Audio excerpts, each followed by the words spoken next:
സ്വകാര്യ ബസ്സുകളിലെ നിയമവിരുദ്ധ എയർ ഹോണുകൾ പിടിച്ചെടുക്കാനുള്ള പരിശോധന ഇന്ന് തുടരും. കഴിഞ്ഞ 2 ദിവസങ്ങളായി നടന്ന പരിശോധനയിൽ 390 ബസ്സുകളിലാണ് എയർ ഹോൺ കണ്ടെത്തി പിടിച്ചെടുത്തത്.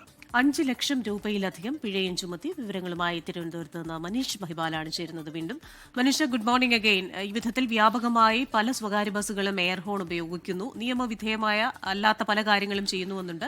പരിശോധന ഇന്നും തുടരുകയാണല്ലോ, വിവരങ്ങൾ.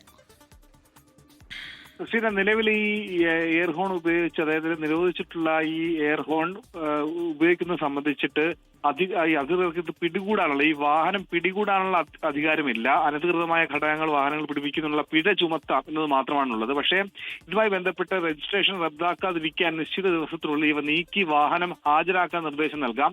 ആ ഒരു സമയപരിധിക്കുള്ളിൽ തന്നെ ഈ വാഹനത്തിൽ നിന്നും ഈ എയർ ഹോൺ നീക്കം ചെയ്തിട്ടില്ലെങ്കിൽ മാത്രമാണ് പിന്നീട് 2ാം ഘട്ടത്തിൽ മാത്രമായിരിക്കും ഈ വാഹനങ്ങൾ പിടിച്ചെടുക്കാൻ കഴിയുക.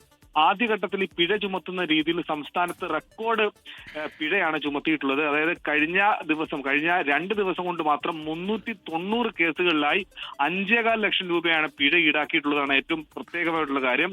ഏറ്റവും പ്രധാനപ്പെട്ട ഇതുമായി ബന്ധപ്പെട്ട് ഒരു കോടതിയുടെ നിർദ്ദേശം, അതായത് നേരത്തെ തന്നെ ഹൈക്കോടതി ജഡ്ജിയുടെ കാറിനെ ഇത്തരം ഒരു എയർ ഹോൺ അടിച്ച് സ്വകാര്യ ബസ് ഡ്രൈവറെ ശല്യം ചെയ്തതിന് പിന്നാലെയായിരുന്നു ഇതുമായി ബന്ധപ്പെട്ട കാര്യങ്ങൾ പരിശോധന ശക്തമാക്കിയതും.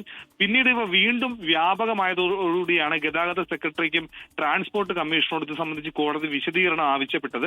നിലവിൽ നേരിട്ട് കൂടി, അതായത് കഴിഞ്ഞ ദിവസം ബസ് സ്റ്റാൻഡിൽ, കോതമംഗലം ബസ് സ്റ്റാൻഡിൽ വെച്ച് മന്ത്രി KB ഗണേഷ് കുമാർ ഒരു ഉദ്ഘാടന ചടങ്ങിൽ പങ്കെടുക്കവേ അവിടെ വെച്ച് ഒരു അമിതമായി ഹോൺ മുഴക്കിയ ഒരു സ്വകാര്യ ബസ് പാഞ്ഞെത്തിയതും നടപടി കടുപ്പിക്കാനുള്ള കാരണമായി. ഇതിനെതിരെ പലതരത്തിലുള്ള സമൂഹ മാധ്യമങ്ങളിൽ പലതരത്തിലുള്ള വിമർശനങ്ങൾ ഉയരുന്നുണ്ടെങ്കിൽ കൂടി ഇത്തരത്തിലുള്ള എയർ ഹോൺ പരിശോധന നിലവിൽ അത് ഫലപ്രാപ്തിയിലെത്തിയിട്ടുണ്ട്. അത്തരം പിഴ ചുമത്തുന്ന നടപടി കൂടി എത്തിയതുകൊണ്ട് തന്നെ ഇത്തരത്തിലുള്ള എയർ ഹോൺ ഘടിപ്പിക്കുന്ന നടപടിയിൽ നിന്നും കൂടുതൽ വാഹന ഉടമകൾ പിന്മാറുമെന്നാണ് നിലവിൽ ലഭിക്കുന്ന വിവരം.